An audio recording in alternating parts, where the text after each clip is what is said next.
저는 다른 사람들보다도 후보자님에 대한 궁금증이랄까 이런 게 이제 대단히 많고요. 제가 이번에 지역구에서 선거를 해보니까 제일 처음에 다가오는 네거티브가 태영호는 빨갱이다. 사상검증 안 됐다. 이게 첫 번째 네거티브였습니다. 후보자께서도 생애 기간에 이런 말 들어보셨겠죠? 예, 사람들 속에서 그런 수군거림도 있었고 또 정권이 공개적으로 저를 용공 세력으로 지목했던 시절도 있습니다. 네. 그래서 제가 그 누구보다도 이제 후보자의 이제 삶의 궤적을 좀 한번 추적해 보았는데 제가 이렇게 제목을 달았습니다. 태영호와 이인영의 두 김일성 주체사상 신봉자의 삶의 궤적. 주제에 동의하십니까? 지금 바로 동의할 수는 없는 문제 아니겠습니까? 제가 김일성 주체사상 원조 맞죠? 예? 주체사상의 원조 맞죠, 제가? 원조시라고요? 네. 글쎄 잘 모르겠습니다. 예. 예. 제가 한번 제 인생과 후보자 인생을 한번 이렇게 비교해 봤습니다. 제가 62년생이고 후보자는 64년생인데 저는 80학번이고 평양에서 후보자는 84학번이더라고요. 근데 이제 80년대 이제 전 후반을 이제 지나가면서 제가 그때 북한에서 있었을 때 제가 주체사상을 신봉하고 믿었습니다. 그런데 그때 북한에서 뭐라고 가르쳤는가 하면 남한의 주체상 신봉자가 대단히 많다. 그리고 전대협이라는 조직이 있는데 전대협 조직 성원들은 매일 아침 김일성 초상화 앞에서 남조선을 미제의 식민지로부터 해방하기 위한 충성의 교리를 다진다. 그럼 아마 북쪽에서 잘못 알고 있었던 거라고 생각합니다. 그러니까 그런 일이 있었습니까? 없었습니까? 그런 일은 없었다고 제가 알기로는 그러니까 후보자는 그런 일이 없었죠. 전대협 의장인 제가 매일 아침에 김일성 사진을 놓고 거기서 충성 맹세를 하고 주체사상을 신봉했다. 그런 기억이 전혀 없습니다. 예, 그러니까 그건 북한이 조작한 가짜 뉴스다 이거죠. 근데 과장된 이야기다 이렇게 봅니다. 예. 예. 그런데 다음에 제가 90년대 후반의 제 삶과 후보자의 삶을 이렇게 한번 비교해 봤습니다. 예, 90년대에 아시겠지만은 전 세계적으로 엄청난 이제 파동이 일어납니다. 그래서 북한도 역시 고난의 행군에 들어서고 이런 일이 일어나면서 저도 이제 해외로 발령 가서 덴마크와 스웨덴에서 생활했고 당시 역시 한국에서도 대단히 큰 변화가 일어납니다. 많은 주사파에 있던 많은 사람들이 90년대 후반에 들어서면서 전향을 합니다. 예. 그런데 이때 제가 이거 후보자는 이때 무슨 일을 했을까라고 이제 들여다봤는데 아주 이상한 일을 하나 제가 봤습니다. 그때 북한이 대단히 힘든 때인데 오히려 역으로 그때 김정일은 남한을 다시 적화 통일시켜보겠다고 간첩들을 내내보내서 소위 지하당 조직 복구 활동을 벌립니다. 그런데 그때 내려왔던 간첩이 쓴 책이 있습니다. 아무도 나를 신고하지 않았다. 혹시 이 책 읽어보신 적 있으십니까?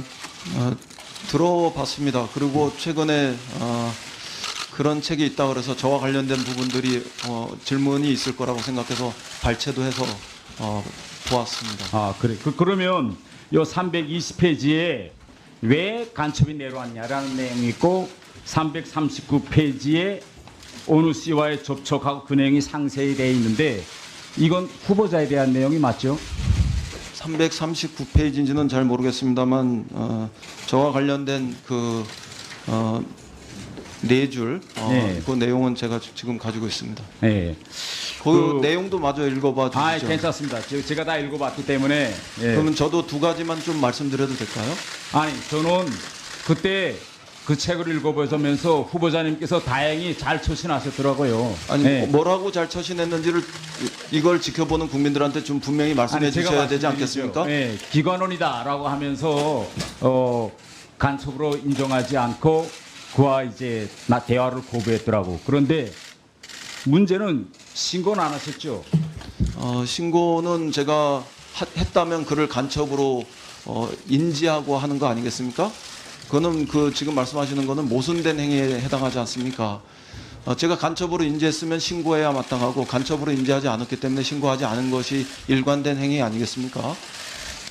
예, 그 이후에 제가 후보자가 쓴 글, 또 이제 여러 가지 재판 기록들을 이제 많이 보았는데, 예, 거기에 뭐 이런 표현들이 나옵니다. 남조선은 뭐 미제의 식민지. 제가 뭐 쓴 글이라고 말씀하셨습니까? 아니, 쓴 글도 있고 재판 기록도 있고 언론에 나온 것도 있고. 그거는 예. 의원님께서 굉장히 부정확한 말씀을 하시는 건데 쓴 글이 아닐 겁니다. 다시 한번 네. 확인하고 말씀하시지 않으면 네. 왜곡된 이야기를 이 자리에서 하시는 겁니다. 그러면 제가 추가 질문 드리겠습니다. 자, 이런 겁니다.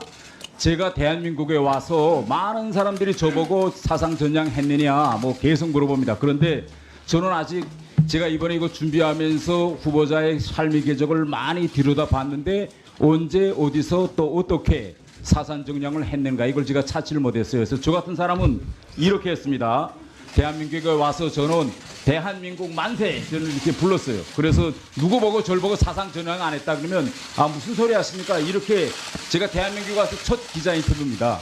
이렇게 전 했습니다라고 밝혔습니다. 혹시 후보자님께서도 언제 또 어디서 이렇게 나는 주체 사상을 버렸다. 너는 주상 신봉자 아니다라고 하신 적 있습니까? 공개 선언 같은 거.